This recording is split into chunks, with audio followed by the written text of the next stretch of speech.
Ayan guys, dito na ilalagay yung unit. Guys, medyo mababa yung karga.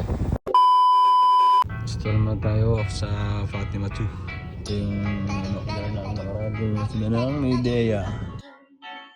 Ayan guys, dito na ilalagay yung unit. Papagapan na lang ng tubig na tapos palabas doon. Install na natin.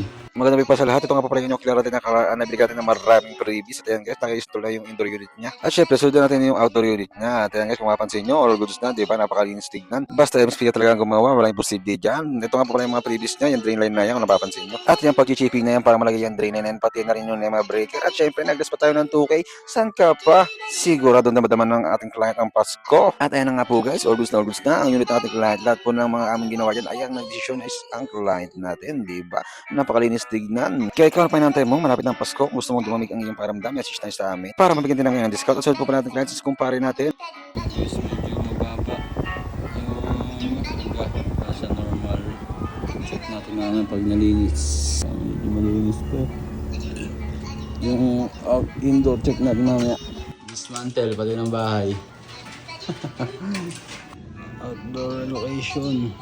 Ayan kasi papalilokit niya ang kanyang outdoor dahil may butas po ang kanilang bubong. Nasisira na ang kisame kaya kailangan natin itong ilipat. Binili niya nga po pala yung kabilang bahay para ma-install lang yung outdoor na yan. Sana all. At dyan na po pala namin pasadaanan yung copper tubing para hindi na po sa Dito po bubong. galing yung outdoor nila. Yan, ilalagay dito. Para wala nang butas yung bubong nila. Dahil nagkakaroon siya ng water leak. Ito yung dating in-install namin. Yan. Papapalitan na kasi nila ito ng bubong. Alright. Ayan, binili natin sa online na pangkasip na yan. Mabisa siya, Stanley. Mabisa.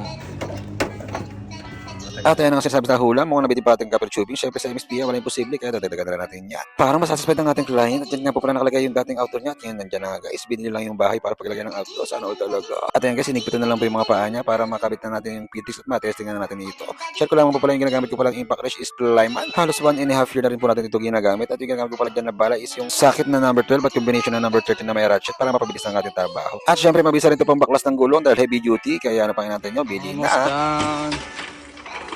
Bad na oh.